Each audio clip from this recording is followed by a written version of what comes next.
Welcome, everyone, to the Mayhem Original Podcasts. I am your host, JD, alongside my co-hosts, the Master of Merc. This is going to be another wrestling episode. No, we haven't done an episode in a few weeks, but, some of us were sick. We have busy schedules. Rest in peace to the episode we recorded and lost. Yes, we did do that, and I don't know what happened. Technical issues, folks. Yep, they happen. Yep, they do happen sometimes. But we're here now. We're going to do a wrestling one, and in the next couple days, look for an NFL one that's going to be about the draft. Be a chunky episode for you wrestling fans out there. Yes, and so will the one before the draft also. Will be, when we do that one, look for that in a couple days. And, of course, look for the Boiling Point Podcast, Facebook, YouTube, Parler, Rumble. And Marcus Fredrickson, he does the music. He plays us in. Go check out his Reverb Nation station at reverbnation.com/Marcus Fredrickson. So we're gonna handle a couple of topics real fast. Little bit. We're going to do this a little bit out of order. Let's start with the quickest, what I think is going to be the quickest. The Tab Ruby Soho incident. Taz complaining that Ruby Soho, her new shirt is orange and black, which he is claiming his colors. I do agree that wrestlers' colors are, you don't want to be stealing wrestlers' colors. It would have been like someone else using pink and black with the Hitman, someone else trying to use a combination of a black and white with the NWO. At the same time, the design is something that's completely different. It's not a design that in any way, shape, or form is in any way says Taz or Team Taz or in any way would be something that Taz would wear. It's not like she had like a fully orange shirt with her logo. She had orange in the hair of the design, and seeing as her hair is, bright fucking orange, I don't really see there's too much of a problem with that. I think this is Taz just trying to get some cheat heat. I think you hit the nail right on the head with that one. Taz is all about the heat. He's all about, keeping his name on Twitterverse, keeping his name in the articles and the dirt sheets. He's doing well. I love him on commentary. He commentates on Rampage pretty often. He does Dynamite from time to time whenever one of his guys are out there. I love what he's doing with Team Taz. I think this is just part of his gimmick. I think this is just him getting some cheap heat on himself and on Team Taz. And his stable doesn't even use orange and black exclusively. That's just his color. And Very much so. He's also not an active wrestler anymore. Very true. Hobbs has been using black and orange a little bit. Hook, I think, has he is mostly black, but Hook's been trying to do his own thing and distance himself, even though he uses a very awesome form of the Taz mission. But there is a little bit of orange and black and some Team Taz merch, and of course on the FTW Championship, which we've talked about in a previous episode, I think is a freaking toy. Yeah, it is a toy. It's all belts in wrestling are props, but that's a toy. Well, props, no, I disagree with that. I think the championship, a company's championship represents a lot of different things, not just who the best, quote unquote, But at the same time, you also cannot deny that there have been champions that have been straight up prop champions. There are times where the belt has been treated with less than respect of what you're talking about and more like a prop, like what I'm talking about. Yes. When you're looking at the business side of wrestling, the belts are... I still think that they... they should mean something. I think that they do. But they've always had gimmick titles too, and that's where I think what you're talking about. The WWF title or the Intercontinental title. Those are staples. Those are something that I think any wrestling organization the NWA needs. title that has a whole titles that have history and prestige behind them. Even I would say even the Impact title at this point. Yeah, or even the AEW started their own Big company. Platinum's definitely got some. Big Plat's already got. But they've always had gimmick titles. And WCW, the 24/7 title. And the WCW, they had the Juggalo Championship there when they had the Insane Clown Posse showing up for a while. I think there's only one time that has ever worked properly and correctly, and that is always the great Ted DiBiase with the $1 million championship. That's the only time the gimmick belt has ever worked, in my opinion. But we're getting caught up. And I don't think that one really worked either. Oh, man, I love the $1 million belt. That's a cool classic. No. Classic belt. So Tony Khan also buying Ring of Honor. He owns Ring of Honor now, right? Yes. One of the big things of this deal, at least for Tony Khan, from his perspective as a businessman, is the behind-the-scenes, at least rumors in this. I'm by no means an insider, but the rumors on this that I've heard so far is that there is very much a streaming deal coming, probably with HBO Max, possibly with this new Discovery Super streaming thing that they're putting together. So I think Tony Khan buying Ring of Honor, at least currently was a lot for the tape library. Ring of Honor's been around for almost 20 years. You know, but before they even had YouTube, before they even got pay-per-view, they used to send out videotapes, cassette tapes in the mail. In like the very ECW. Yes, in the very, very beginning of Ring of Honor. So there's 20 years worth of tape library there, which greatly expand what Tony Khan has access to. The AEW library is great, but it's short at this point. Yeah, it's small, You know, we're talking about 3 going on 4 years. Yeah. You know, there's some great content there, but there's not a whole lot of content there.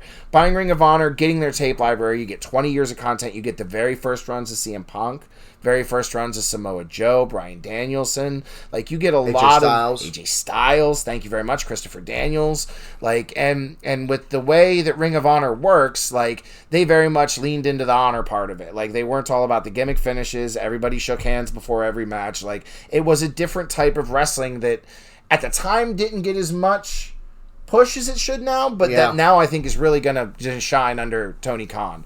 From what I'm understanding, he is going to continue running Ring of Honor shows completely separate. Yes. AEW? Now, obviously, I believe there will be some sort of deal with Warner Media, but otherwise, he wants to keep it completely separate from AEW and AEW's contracts, and more importantly, the TV deal with TNT and TBS, because he can do things, he can take more chances, he can get a little bit more experimental. You know, if something flops in Ring of Honor, he knows he doesn't have to bring it up to TNT, he doesn't have to bring it up to Dynamite. Is that what his plan is? The way you're talking, is that what his plan is? Is Ring of Honor, without being disrespectful, going to be the minor league sort of AEW? Is it the NXT? I don't like the idea of a minor league. I want to think of it more as like, and he's pushing the narrative as more of like an experimental sister league, where things will get tested out. Wrestlers, I mean, it will be a proving ground. It will very much be where wrestlers will get signed to Ring of Honor. They do well in Ring of Honor. They get brought up to AEW. So I don't want to say sort of like a minor league, but not in the sense that it's going to be where,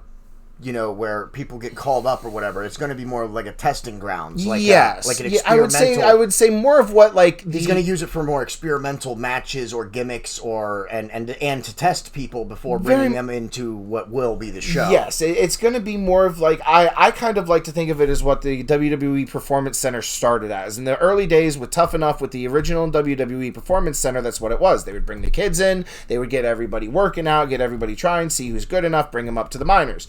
It'll be kind of like that, but also with an experimental edge to it, where he gets to try out things that he may not want to put out on Dynamite, put out on things. But the only thing that they've ran right now is the show that they already had commitments for, Ring of Honor Supercard. The contracts were signed. The show was going to go on no matter who owned it. Tony Khan came in, completely reshuffled the show, obviously brought in some AEW talent to...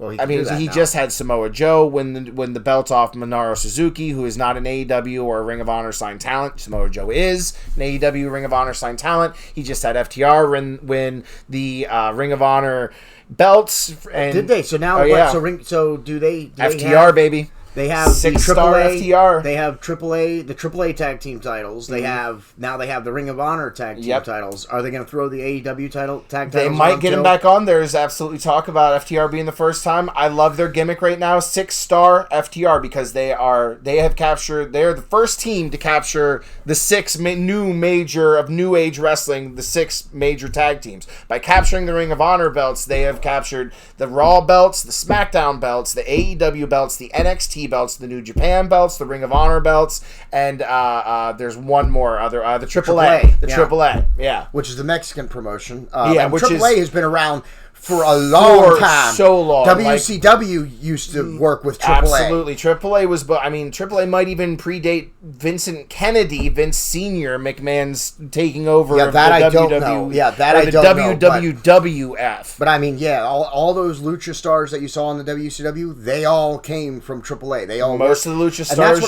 see in AEW, and that's one of the things from AAA. that I think Tony Khan's doing right. And that's one of the things that WCW did right, was he is working with other promotions. He is not staying exclusive. It doesn't have to be exclusive. He's saying, send some of your talent here. You can I'm going to send some of my talent over there.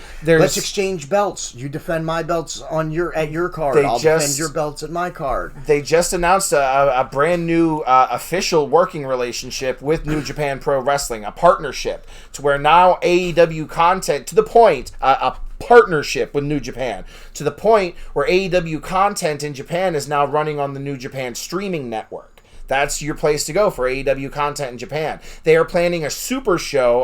The idea, the rumors. That's what I'm thinking for. The rumors are it's going to be a Chicago super show where it's going to be the top of New Japan coming over with the top of AEW, and that partnership we're going to see a lot of really good stuff from. You're going to see a lot of Kenny Omega is coming along really well with his rehab, and I cannot wait to see Kenny Omega versus Okada again. They have got to give me this dream match again. That is my number one dream match of active wrestlers right now. Kenny Omega versus Okada. Two absolute masters of their styles of wrestling going at it in an AEW stage with Jim Ross commentating, with Excalibur and freaking Tony Schiavone.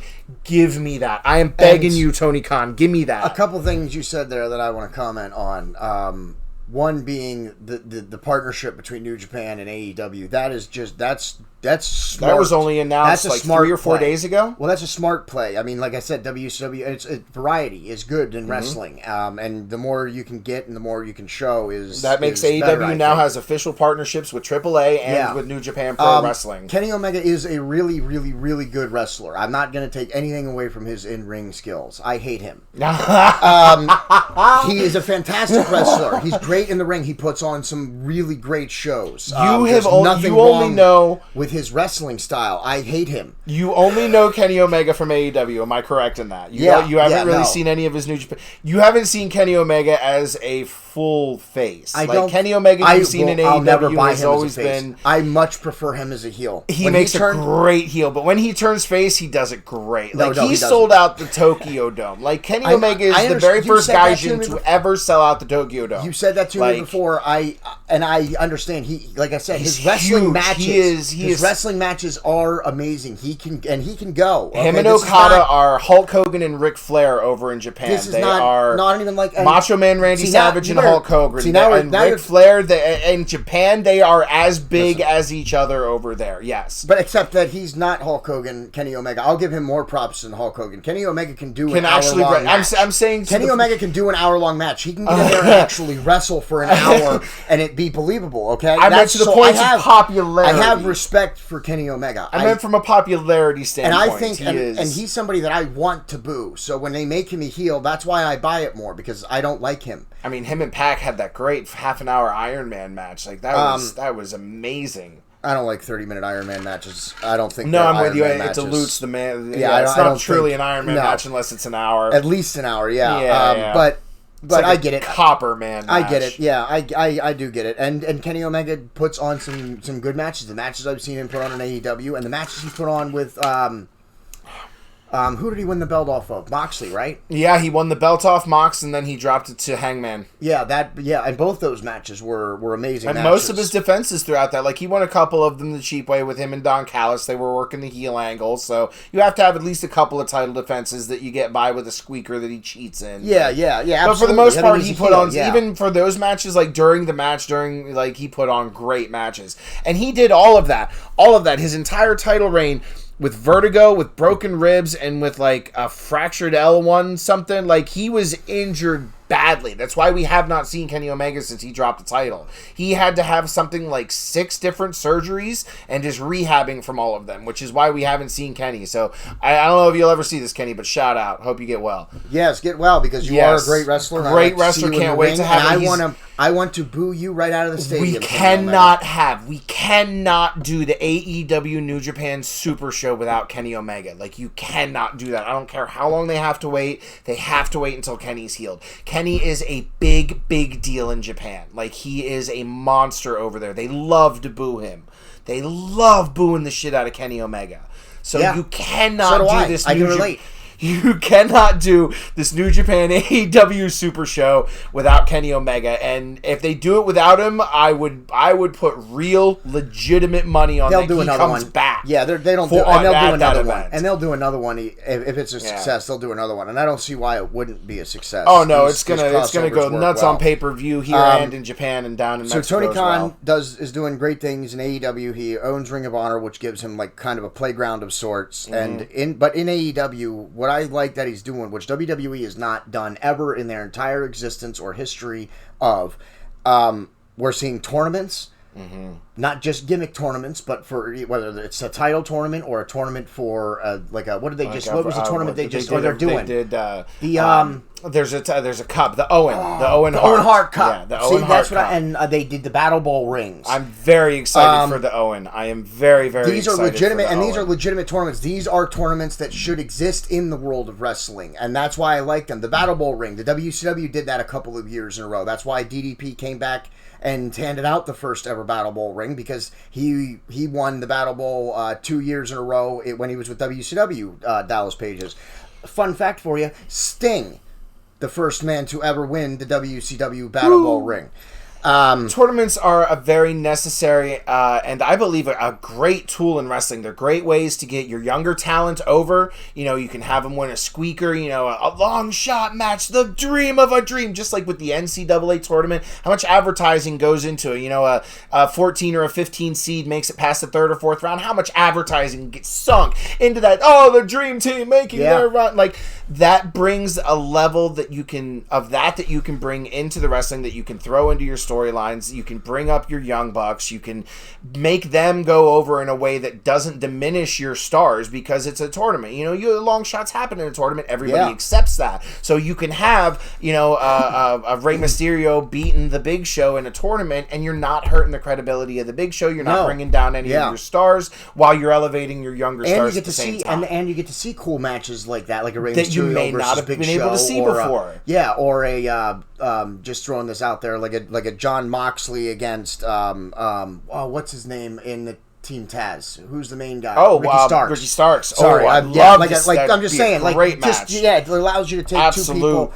So the tournaments, they're doing a great job with that. Battle Royals, they just had a tag team Battle Royal to decide the number one contenders. Love the Battle Royals. They do the Dynamite Dozen Battle Royal every year for that ring that MJF keeps winning. They do that at least once a year. They also have a ladder match, kind of like a Money in the Bank type ladder royal, where they do the Face of the Revolution that Wardlow won at the last pay-per-view. Yeah.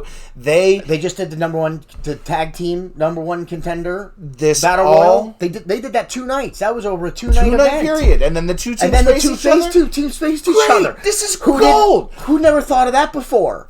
People have. Vince McMahon does not like tag team wrestling. Vince McMahon is very much anti-tag team wrestling. If Vince doesn't like something, it doesn't make it into the WWE. Tony Khan is what happens when you have a wrestling fan like you and me, who has the money to do something insane, like back the Young Bucks, Cody Rhodes and Kenny Omega, the Bucks and Kenny Omega,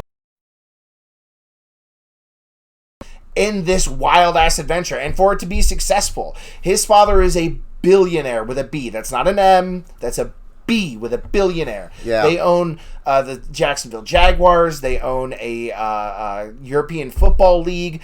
They have money with a capital M. So if they have a couple of bad years in AEW, Tony Khan can take the hit. I don't think they're going to have too many bad years. And they haven't had a bad year. They have made more and more money every year since they have come out. And it was because of the original seed money Tony Khan put forward. He is a wrestling fan, first of all. You can go back, I think it was WrestleMania 13, 14, 15. Tony Khan is in the crowd. You can pause the camera and be like, oh, there's a young fucking Tony Khan right there cheering his ass off for, the entrances and everything.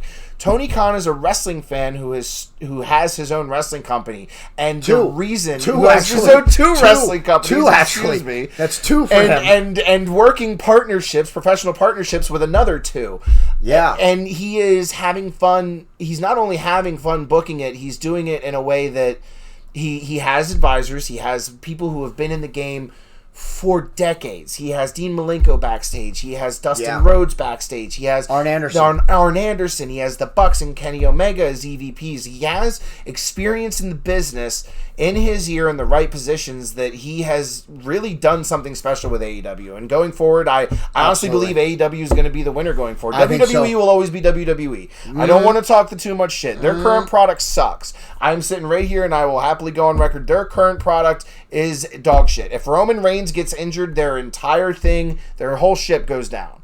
Roman gets injured, their entire ship goes down. You lose one superstar, their entire brands go down. So that's not a good business model. That's a perfect segue then into another point that we were going to talk about here. In the new wrestling wars, AEW suffers its first casualty, its first loss, and Cody Rhodes. The American sellout, Cody Rhodes. The American sellout, Cody Rhodes. Now let's talk about this, because this has been in the wrestling world. This is akin to Scott Hall and Kevin Nash jumping ship, Lex Luger jumping ship way back when. And see, this is worse, honestly. And people are calling him a sellout, as you just did. This one I take this one a little bit personally, Gunnar. I know that this is a business. I like to distance myself from the business side of wrestling. Everybody's in this to make money. Cody Rhodes is in this to make money. I understand that. For the last 6 years, Cody Rhodes has come out and made a connection with the wrestling community, being the throne breaker. He came out at that pay-per-view and shattered Triple H's throne with the sledgehammer. Being the prodigal son who went away to start this revolution. One of their pay-per-views is fucking called Revolution. Look at his entrance music. You can take my name, but you won't take my soul. Like, that whole song is an anti-WWE song, and it played at WrestleMania. And it played at WrestleMania. Yeah. And playing it Raw. Cody has left AEW. There have been multiple reasons. Officially, creative control was taken away from him. Money, a better contract. He wanted more money. He wanted more control over the product and over his own gimmick. And that's a dangerous there's a difference there. Go. His own he had full control over his own gimmick. And that's he dangerous wanted in itself. More control with the booking. He wanted to have more control with the booking, and if you go back in mid and getting into early, mid, and getting into late 2019 and look at AEW's bookings, look at their matching, look at Dynamite's, some of the not greatest stuff they've done is in that time when Cody Rhodes had his say in booking. So Cody had his say in booking, proved it wasn't so good. His contract went up, but he was still very much wrestling for AEW. It was a given. Everybody thought it was a given that they were going to come in. WWE, I very much take this one a little bit personally, because for 6 years we've been behind Cody Rhodes. Yeah, Cody, the throne breaker, the prodigal son, revolution, starting this whole new thing in professional wrestling. Yes, finally an alternative. Yeah. And then as soon as the contract goes up and the contract talks don't go his way, WWE swoops in, offers him reportedly big money. Big money. Cody Rhodes has his own bus for him and Brandy to raise their child on while he is going across doing Raw and everything. They straight up gave him a bus and the crew to run the bus. They are pushing him. It is likely that Cody dethrones Roman. And how do you say no to that? All of that you can say no to. Now behind the scenes, and you can look at the timing, and it's very, very fortunate timing if it wasn't part of it. Nobody has officially said it was part of why Cody signed, but if it's not part of why he signed, the timing is real fucking fortuitous, if you know what I mean. Yeah. WWE, right after Cody signed, announced that they were going to do a documentary and a career introspective on Dusty Rhodes. The full treatment. The full ESPN 360, Dusty Rhodes the hero, Dusty Rhodes the American, and Cody Rhodes is executive producing it. Yeah. Cody Rhodes has always been about his father's legacy. He has always been about his father's legacy. He has Dream tattooed over his heart, for fuck's sake. He's the American Nightmare. Yeah. Whereas Dusty was the American Dream. However, I'm sorry, now I have to stop you for a second right there. I have to interrupt you. I'm sorry. Cody Rhodes does use the American Nightmare moniker. Mm-hmm. He did not come up with the American Nightmare moniker. No, that was Dustin Rhodes came up with the American Nightmare moniker. He only wore that for a very short time in WCW. At that time, I think he was on the way out the door anyway. WCW did not let him do what he wanted to do with the American Nightmare moniker. So it was only a short time, but it didn't belong to Cody Rhodes first. It belonged to Dustin. He wears first. It and he uses it as an homage not only to his father but also to his brother, yes, who he has spoken out in interviews many times, thinks doesn't get the credit he deserves. And of course, Dustin goes back to use the natural, which Dustin has also used the natural Dustin Rhodes before also. And who is getting a career resurrection in AEW. Dustin Rhodes is doing great shit in AEW, and I love to see it. I love seeing Dustin get his roses. Yeah, I'm glad that Dustin stayed, and I get why Cody left. But I don't think it was just. I do understand what you're saying. Being the executive producer and his father's legacy, yes, But having a chance with the way the WWE is right now and the way they pushed him, the way they brought his entrance in and stuff, I think you're right. I think they're going to push him to the title, and that's something that he wants more that he has always wanted. He has said that, and because Dusty never won it. Exactly, because I mean, Dusty fought in Madison Square Garden for it, and you know he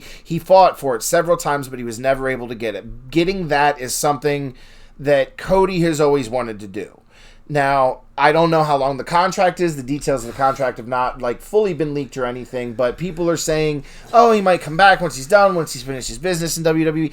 I mean, I called him the American Sellout earlier. It's because like I said, after 6 years, and he was the one. He was the one leading the charge, the anti-WWE crusader, and now it just all looks like a gimmick to get Papa Vince's attention. Exactly. And what WWE did to him before Stardust? Yeah, Stardust. I mean, come on. Listen, I get why you did start that. No, I'm sorry. No, I don't get it.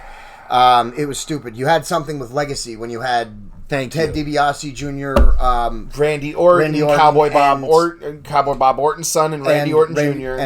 and Cody Rhodes. They when you had those three, Legacy. when you had those three guys, that should have been your evolution 2.0. How you don't sign Legacy being led by Ric Flair and just let them run roughshod off WWE for a decade? I don't fucking know. Yeah, that's your future right there. Because Evolution was compared. It was like a next generation of. And then when Roman comes in, you could have easily just brought Roman in. Oh God, no! I'm not a Roman Reigns fan either. They were always going to push Roman. He's bloodline. He's Rock. He's of that bloodline. They were always going to push Roman. That doesn't mean that doesn't mean. And listen, I think Roman's only problem is that they're pushing him as a face. Stop pushing him as a face. No, they're not. He's a bad guy to the bone. He's is he a heel now? Oh yeah, he's a hard heel. The whole blood, him and the Usos and everybody, they've all been heels.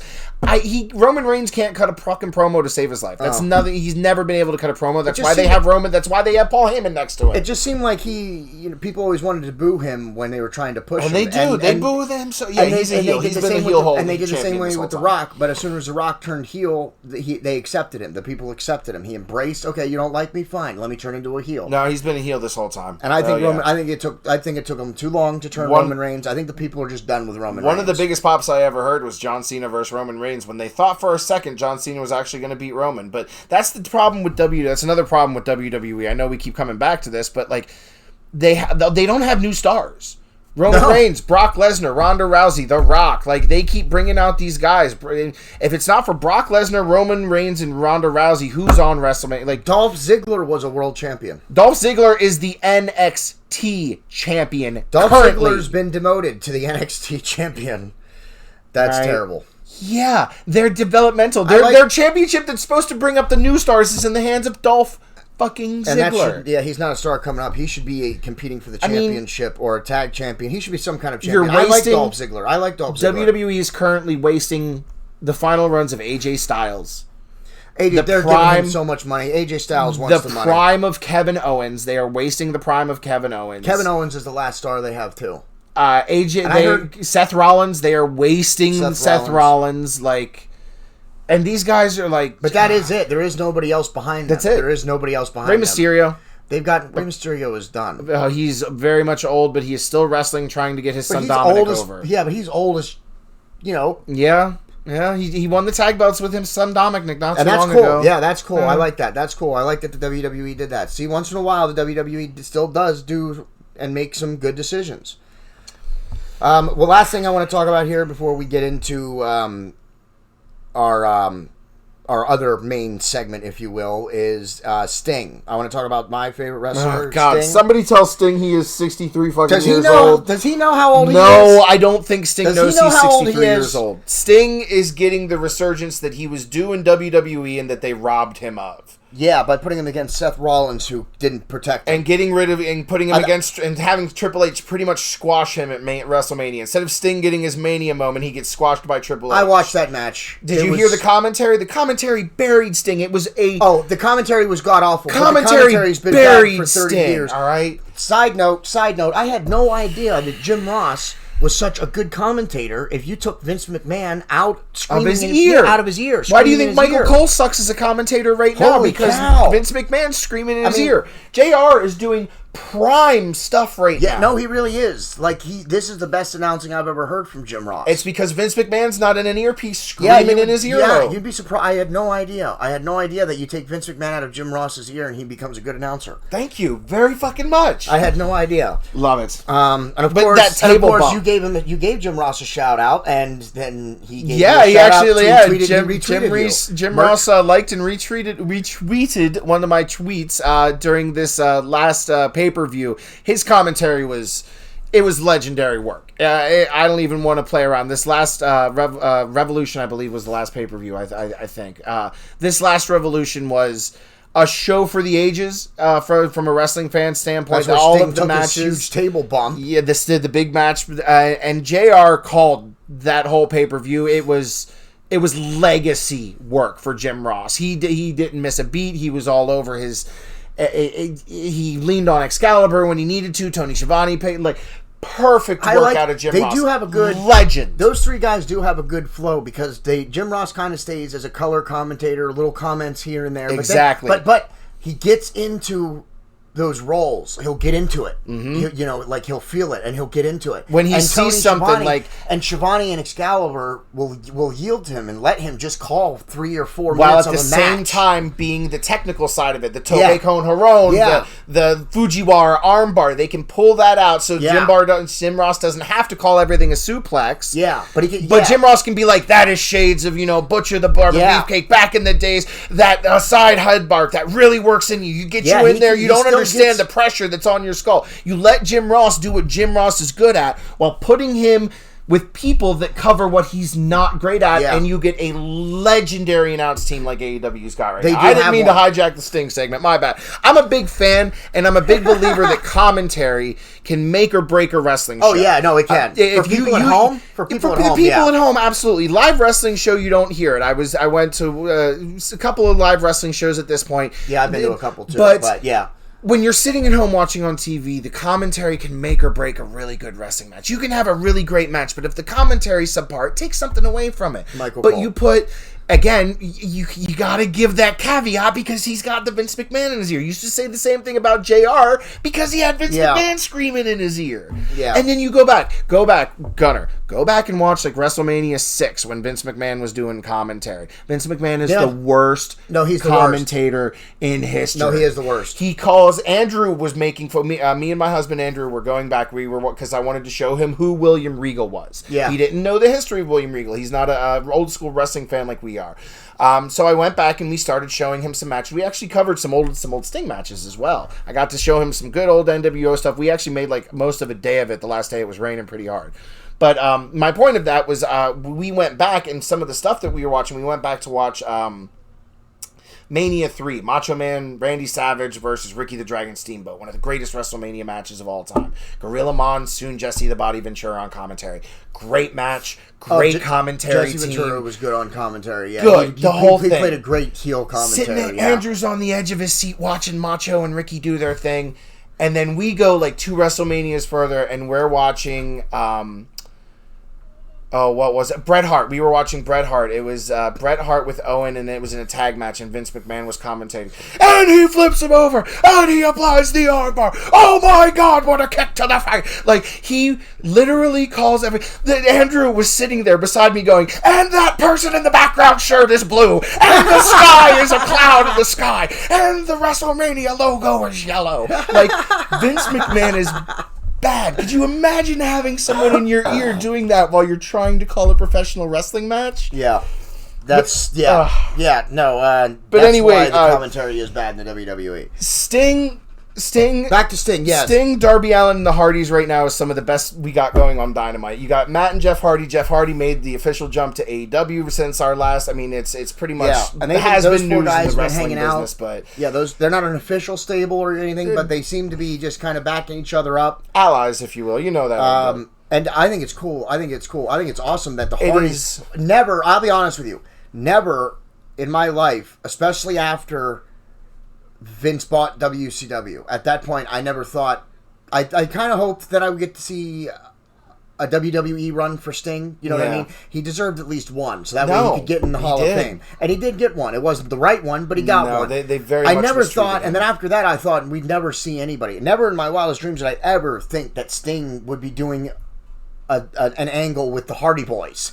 And it is great. Sting and the open like hero worship that Darby Allin is showing to Jeff Hardy, and just that you gotta love the position that someone like Darby Allin is in. Darby Allin is this young dude who is learning from these absolute legends. He's getting to learn at the feet of Sting, at the feet of Jeff and Matt Hardy, and that's just on screen. That's not even the people that behind the scene that all of these young, because it's all these young guys are getting all of this. Yeah, of course they are. But when you're running an angle with people, you tend to travel with them. You travel with them. You talk with them. You do more matches with them. You have to have that time where you're talking about the matches and you're spending time. Yeah, Darby Allin is learning. He's three of the best wrestlers that there has ever been. Also, three of completely different styles of wrestling. Absolutely, and three different, completely kind of psyches in terms of how they approach their character building and how they approach the business side of it too, and everything. He's getting the wisdom of Sting. He's getting the outright insane creativity of Jeff Hardy, and he's getting the straight technical and middle ground solidness and career longevity ideas and recommendations from a guy like Matt Hardy. Like Darby Allin, I think, is currently positioned in a better position than any of the other pillars of AEW. Sammy Guevara is doing this horrible thing with him and Ty Conti right now, and Dan Lambert jizzing on the belt. Like that, in my opinion, that was hugely disrespectful to the memory of Brody Lee, and just honestly kind of fucking disgusting. Like, I'm really not digging anything they're doing with Sammy Guevara right now. I think they need to send him off to dark and bring him back in like 3 or 4 months as like a returning angle hero at some point. Like, you need to figure out something to get more heat back on Sammy Guevara, but right now he's got go the fuck away heat. Yeah, no, they're trying to putting him against Dan Lambert, an American Top Team. They're trying to make him a face. And I can get that, but he's not coming across as it. Like, he's coming off cringe and bad, like everything he's been doing. And I'm starting to realize that now that Sammy's been away from Jericho, like, Jericho cut all the promos. Sammy's mic work is honestly kind of subpar. Oh yeah, no, like, I kind of thought that too. What Sammy had going for him is he's a good sidekick to Jericho. That's why you didn't notice it. Or that's why maybe Jericho would do all the big promos. Sammy would come in every now and then. Yeah, and I don't want to take anything away from Sammy. He's a great worker in the ring. My goodness, great in the ring. You get that boy in the ring. That ladder match with Cody, Rhodes, that cutter off the top of the ladder. My God! Oh man, it was good, dude. I could not believe some of what they did in that match. But when that it was comes a really to great the match. mic work, Sammy, I think Sammy needs a little bit of work yet. I think Sammy's got some. He's got some. I think. I mean, Sammy's got some dusty roads to go down. Like, now that they took him away now that they took him away from Jericho, he's a question mark. But still, I think he's going to be great. But Darby Allin, Sammy Guevara. And MJF. I just MJF, and I just had the name of the other guy that I wanted to mention. But Jungle Boy Jack Perry? No, but I like him too. He's good. If you didn't know, I don't think I mentioned this on another show yet. I just recently found this out. He is the son of Luke Perry. Yeah, Perry's son. Yeah, Jungle Boy Jack Perry, the offspring of Luke Perry, who was hell of a wrestler, current AEW Tag Team Champion. And they do have some good. Like they got some. Ricky Starks. Ricky Starks. He was the other one. I think Starks. those 4 or 5 guys that we just named are going to be. I mean, even on the women's side, you talking Britt Baker. The women's division. The women's division in AEW is, I think, the best women's division we've ever had in like mainstream American professional wrestling. I really don't think that we've ever had. Even when WWE was at its greatest with Trish Stratus and Lita and Victoria, they had 5 or 6 women that could do it. They've done the entire great roster, and they were great. Don't want to take anything, but when it comes to depth, when it comes to the amount of matches, when it comes to just strength of the roster, there is nothing like what the AEW's got going on. Thunder Rosa, Britt Baker, Nyla Rose, Jamie Hayter. Like Serena Deeb, the Professor Serena Deeb, I could sit here for a half an hour and talk about Serena Deeb and give her roses. Serena Deeb, is she the independent wrestler who No, Just she's recently signed came with AEW. They've been doing her as the professor. She's been doing a lot of Rampage and Dark matches. If you haven't been caught up on Rampage, then I don't think I've seen they've been her doing yet. a thing where she does a 5-minute rookie challenge. She has a 5 minute. Okay, that is Serena what I'm Deeb. of. Okay. She is the Dean Malenko of women's wrestling. Yeah. She is the Exactly. That's exactly what it greatest technical wrestler, women's wrestler I have seen in the ring. I have seen her do stuff I have never seen any other women wrestler try, and I've seen her do stuff that all the other women do, but do it cleaner and more snappy than any of the. She is the most technically sound woman wrestler in professional wrestling today, in my opinion. Yeah, I would. She is definitely the Dean Malenko. She's definitely very technical. If they weren't both heels, I'd love to see a Britt Baker against her kind of angle. Love to see that. I think they wrestled think shortly after she came in, but that was before they were pushing her real big. Like Britt Baker, before I think, is the best heel in the company right now. She's most over as a heel in the company. Mm-hmm. What's her name? Samantha Deeb? Serena Deeb. She's new, but she's definitely got the in-ring ability. She's like a 20-year veteran in the business. And she's definitely got some mic skills as well. Yeah. Very great. Thunder Rosa, she's coming along very good. She's coming along very good. Champion. She did an amazing job in that cage match. Yes, with Britt that was Baker. one of the best cage matches I've seen in a long time. Jade Cargill, she's the TBS champion, which would be the secondary title of the women's, like the secondary. TNT. AEW doesn't like to treat their secondary belts as secondary, but it is. It is, but it's also they're doing a really good job at giving both the TBS and TNT titles prestige. A lot of prestige, yeah. Jade Cargill is undefeated, and she's remained undefeated. Or did she lose? She hasn't lost yet, as far as I'm aware. Jade Cargill, I got to give the award for most improved to. Jade Cargill started. I thought Jade Cargill was dangerous. I just want you to know, I hate her. I can't stand her either, but at the same, she has improved. She's a great heel. She's a great heel. I will boo. I will if I'm ever at a live show and she's there, I will boo so loud. I booed her so very, very loud when I went to the AEW. Did you? I booed her almost as hard as I booed MJF, and I almost lost my voice booing MJF. I love to boo that. You say Britt's the best heel, I got to give it to MJF. I love to hate MJF. He is the type of heel that gets underneath your skin and makes you love to hate him. I like MJF. Oh, and he's great on the mic. He's like a young bad CM Punk. I could cheer for MJF too. No, I don't think I could ever cheer for MJF. If they ever try and do a face turn for MJF, I don't think I'd ever buy it. That'd be the worst idea. Yeah. I think MJF goes to WWE. I think he's going to be another loss when he loses. His contract's up at the beginning of 2024. Who? MJF. You think? Oh yeah, that'd be a huge his loss. Contract was going to be up in 2023. They extended the year. His contract goes up in 20. I mean, if you listen to some of his promos, he openly talks about the bidding war of 2024. He openly talks about, like, if he doesn't get the respect around here, he's going to go main event to WrestleMania. Like, he openly talks about going to the WWE. He's done interviews with Bully Ray Dudley where he's been like, I absolutely love WWE. I hope to work with Bruce Pritchard someday. I want to have a match with Roman Reigns at WrestleMania. Like, wow. MJF openly states he would go to WWE in a heartbeat. I don't think he would do very well there under their system, but at the same point, terrible. What are you going to do? I mean, if they start opening up like they do, because apparently they gave Cody a lot more control than they've given anybody else recently. They gave Cody a lot of caveats. Apparently Cody's contract is the most complicated contract they've done in decades. Wow. That makes sense, though. I mean, they're going to have to adapt. I mean, Vince McMahon, when he's under fire, no one can disagree with the statement I'm about to make.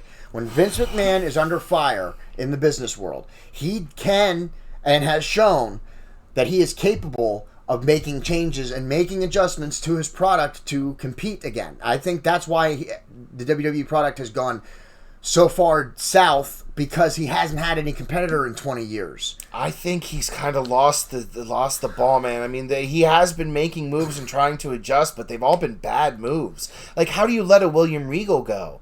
How do you release William Regal? How do you release he's making bad decisions. I mean, he might be too old now, but I'm saying it's somewhere in that brain of his, he does possess the ability to make the right decisions. I mean, if you make 10 decisions and 2 of them are right, that's still 8 shit decisions, man. Yeah. Oh, yeah. It's like, imagine that we're sitting at an NFL draft table. You get Samoa Joe, William Regal, CM Punk, Bryan Danielson, John Moxley for Cody Rhodes. I'll take that deal all day. Yeah, but he can do things. I mean, he's got the WWE brand name. There's still people who are loyal to the brand name and who will do it. I will never take that away from the E. They are bigger than a wrestling company. They are an entertainment company. They have a history. They have fingers and pots. They are an international conglomerate. The goal of AEW, I don't think, is to actively compete with WWE. It is to give the wrestling fans who want a different alternative a different mainstream alternative. Like, you and I don't want the WWE product. It's aimed more towards children, and it's more towards, like, wrestling fans. It's aimed towards wrestling fans who can kind of turn off their mind and be like, oh, WWE.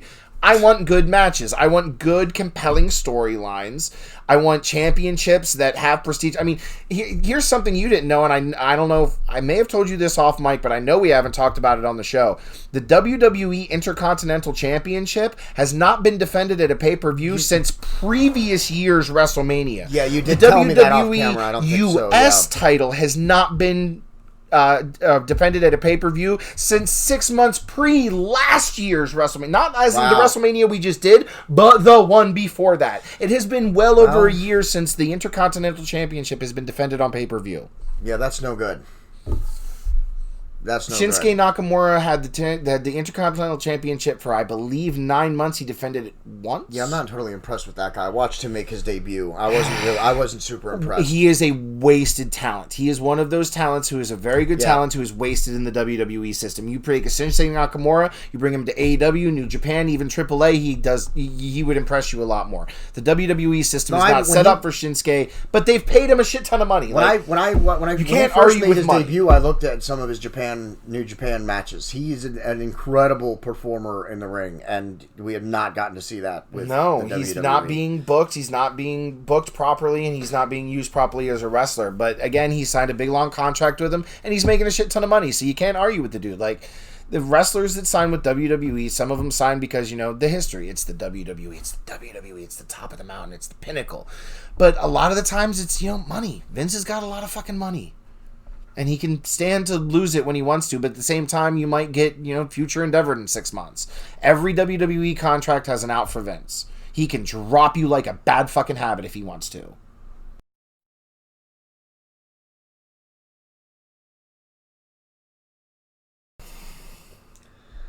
And now that brings us to our final segment, the sad segment. That's not on his shirt. No. But it does bring us to a sad segment. We just lost a wrestler, a big-named wrestler, the bad guy, Razor Ramon, Scott Hall, passed away a couple weeks ago now.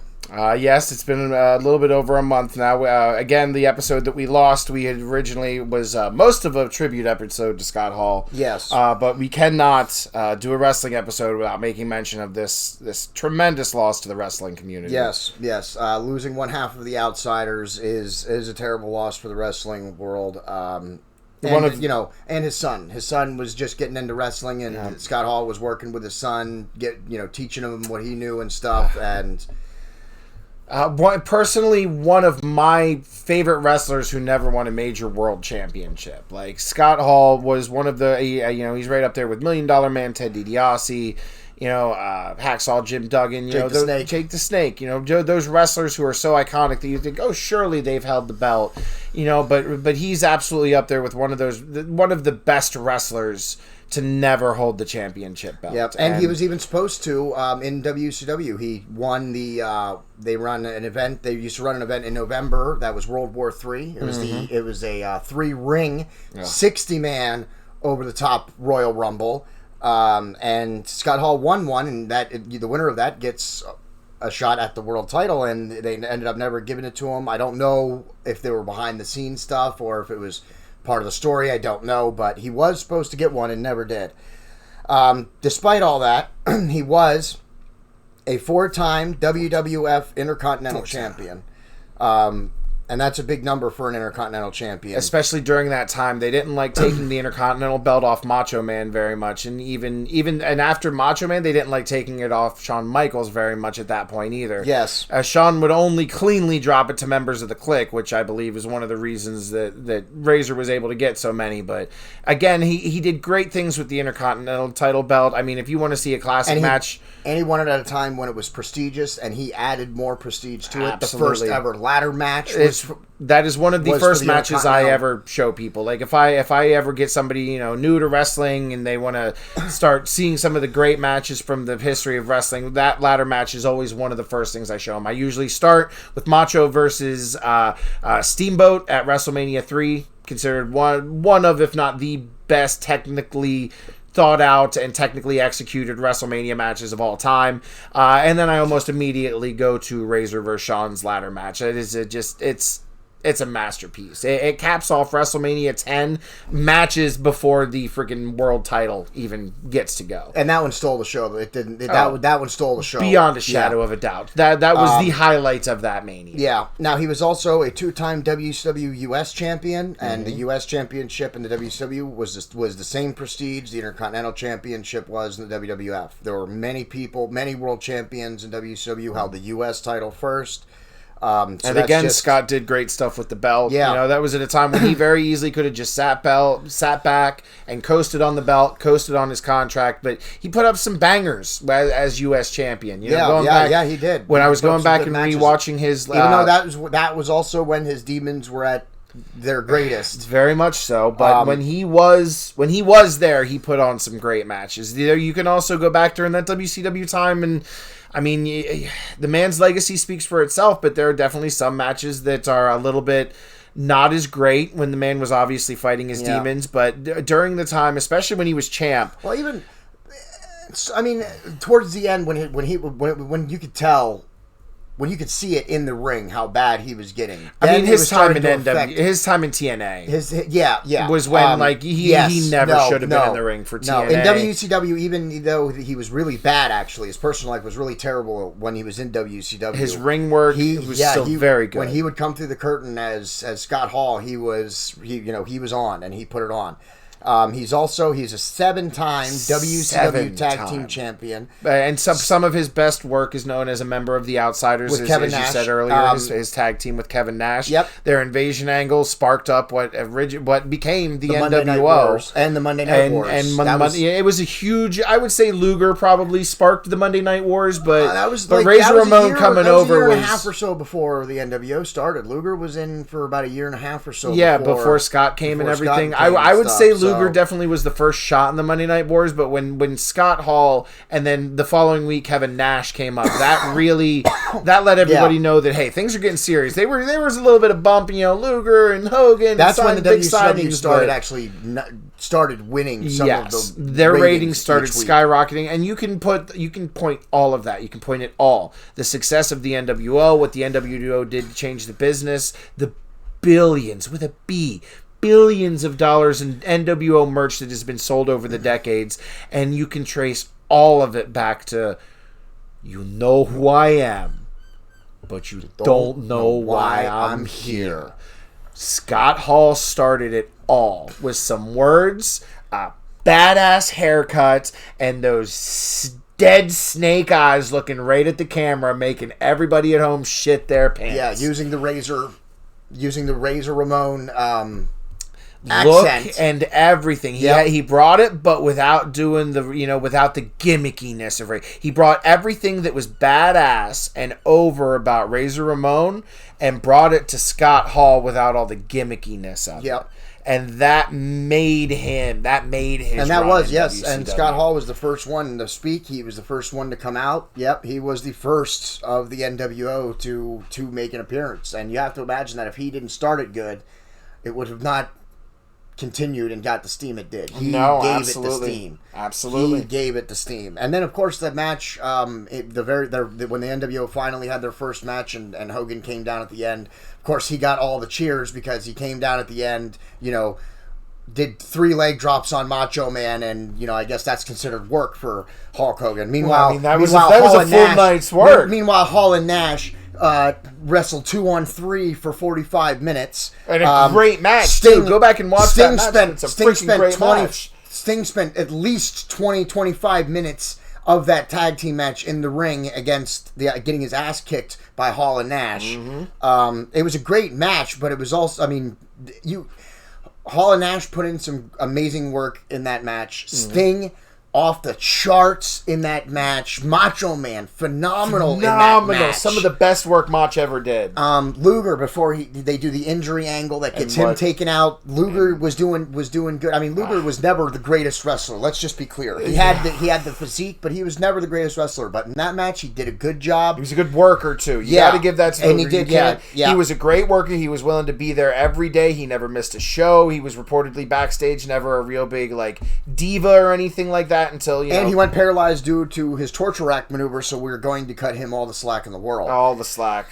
Shout out Lex, much love. Homie. Yes, shout out Lex Luger, the total package. Now, six of those 7 tag title reigns was with Kevin Nash as the Outsiders, but he did have one with Big Show. He was named the Giant back then.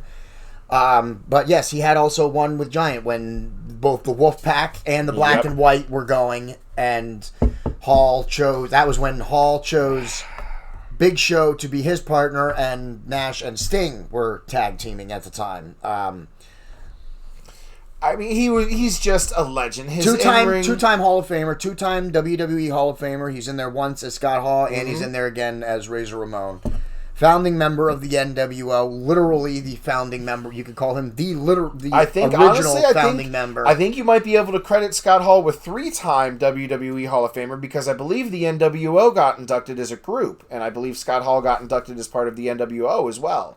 So did the NWO get? Oh yeah, they invented the NWO. They inducted the NWO as a group a couple of years back, and I believe Scott Hall was part of that as well. I think you might. Again, we will be that. That we don't have the Breeze here with us today. No. The Scott Hall, he's Scott Hall with the NWO. Oh, okay. So that's why he's only a 2-time. The Scott Hall thing is when the NWO was inducted, and then he got the Razor induction later on. That makes sense. I believe. He's the first ladder match, him and Shawn Michaels for the Intercontinental title. Again, a classic. We touched on it a little bit earlier. Again, a classic. It sets the standard for what a ladder match became. Ladder matches are very much humdrum in today's wrestling. You see them all the time. Yes, but that not the case. Exactly. Without Razor Ramon and Shawn Michaels putting on the great ladder match that they did, I don't think that we'd see the Hardys and the Dudleys and Edge and Christian in their TLC matches. And they did it. Shawn and Razor did it with one ladder. One ladder, everybody. Not multiple ladders. They did it with one ladder, and by the end of that poor ladder... The referee was holding the ladder for Scott Hall to do his pose and everything. No, he really was. That's definitely not something I think they considered going into, because there wasn't another ladder somewhere else where they could grab it. Credit to some smart referees. If you go back, if you've seen ladder matches, if you've seen some of the ladder matches before, go back and rewatch them, because you've already seen them again. It'll be easier for you to focus on the referees. Look at the referees. They are by far one of the most important people in a ladder match. They are always supporting the next stunt, helping them get set up for the next mark. Any match, honestly. There are not two people in the ring. There are 3 people. The referee is important in not only selling things, but communicating if there's an injury, if there's something that the match needs to stop immediately, pulling the doc over. But the referee, if you have ever watched a wrestling match, they're important for selling even the match. Exactly. There are many, you can YouTube it, but if you've ever seen a referee throw up the X, that means that somebody is injured and the match is going to end very, very quickly. Watch what happens after Owen breaks Steve Austin's neck. Yeah. The ref goes down, talks to Steve. Steve can't fucking move a shit. The first thing the referee does is he gets up from Steve and he does this. You can also find it when Triple H blows his quad, when it's Triple H and Stone Cold against Jericho. And I can't remember who his partner was in that tag match, but that was the first time. If I'm not mistaken. Oh, I think you might be right. It was Benoit. It's been him and Benoit were tagging. Yeah, and you can see the referee makes a motion during that as well. Triple H, the son of a bitch, continued the match. Took the walls of Jericho with a freaking torn quad. Yeah. Yes. Tough son of a bitch. And quick shout outs to Ms. Pa, who will be on an episode with me tomorrow. Well, tomorrow when we're shooting this, it'll be a day or two until you see it, but he just sent me a message during this episode. So shout out to Ms. Pa. But to finish up with Scott Hall, I just the final thing I want to say is I'm sorry. Let me say one last thing and then you can go. But he was also one of the first heels to not be booed, but be cheered. To be openly cheered. He was one of the first anti-hero heels that there was, and that translated into WCW and into the NWO perfectly. Yes, it did. As Razor Ramon, the crowd loved him, but he was the heel, the toothpick in the face, the disrespect, the machismo. Yep. Like, he was a heel, but the crowd loved him. Yeah. Loved him. He brought that into the NWO, and the NWO was supposed to be the bad guys. They were supposed to be these big heels, but they were so over with the crowd. One more for the bad guys became a fucking catchphrase. Absolutely. He was the one that really he was the face for that for the main NWO run, the main one, the real one. The first three. And even once they got the two cars, he was still the face. It wasn't until the breakup. Until the initial breakup, Scott Hall is the face and the mic man for the NWO. Really, he is. Hulk Hogan steals a lot of his time. But I mean, Hulk Hogan does what he does for the last 30 years.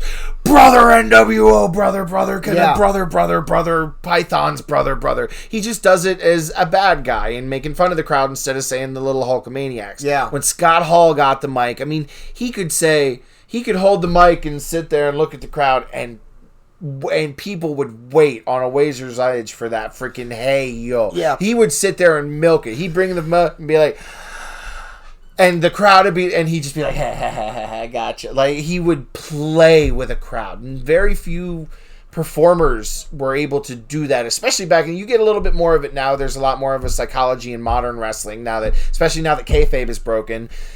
He did that as Razor Ramon before Vince broke kayfabe. Like, he was able to do that in a different era of wrestling, it's something that was incredible. Yeah.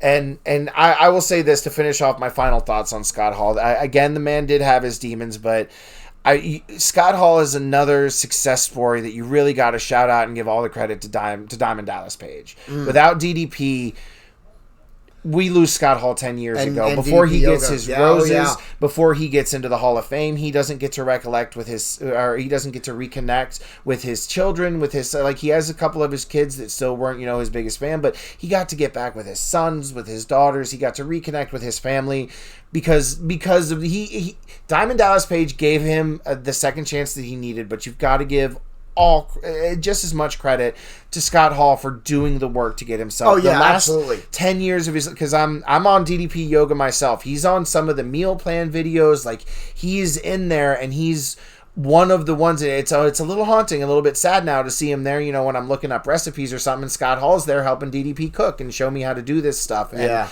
you got to give the man all the credit for being able, especially near the end of his life, to conquer his demons, to be around for the extra 10 years, to get his roses, to see his kids, to reconnect and to really see to really see the legacy that he leaves behind. I think that he got to see it. He got to be inducted into the Hall of Fame twice, and he got to get his roses, and he got to see the legacy that he was leaving. So as much as Scott Hall is a sad story, I also think that there's some good there that you can look in the story definitely. as well. Gone way too early, but not gone too early to know how much that the wrestling community loved him and cared for him, and that his legacy is going to endure.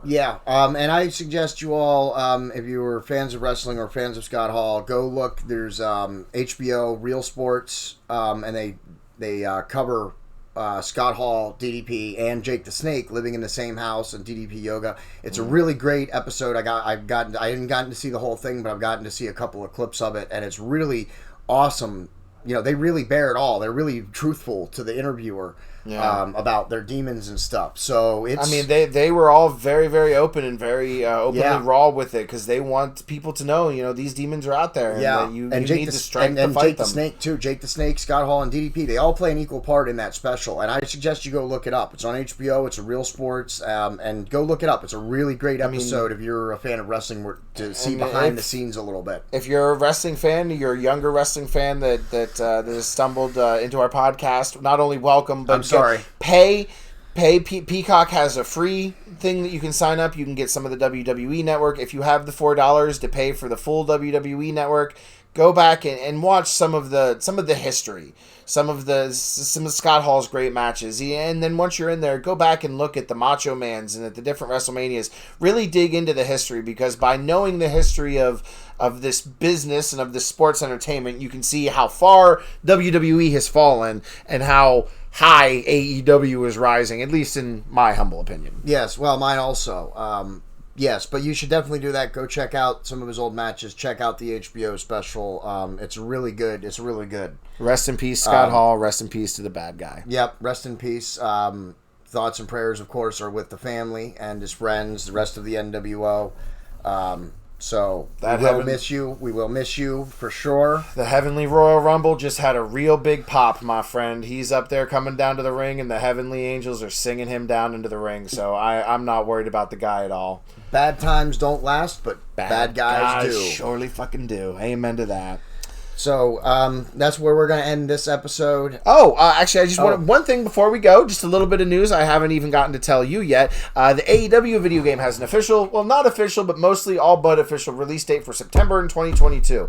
So if you are like us and you are sick of the WWE's lack of wrestling video game goodness, you can look forward to hopefully AEW not dropping the ball in September of 2022. Most likely it'll probably get pushed to like first quarter 2023. But the current hope targeted release date is September of this year, so that's something we can hopefully look forward to come fall. Well, I will be interested in that, certainly. A competing wrestling game is just what the doctor ordered. It's very much what the doctor ordered. It's their first one. It's AEW's first one, so take it with a grain of salt, everybody. They are working with the people who made with THQ, with the most of the people from THQ who did No Way Out and a bunch of the other old school wrestling games from the N64. They're working with a lot of the people who did that stuff, so we'll see what happens. Yeah.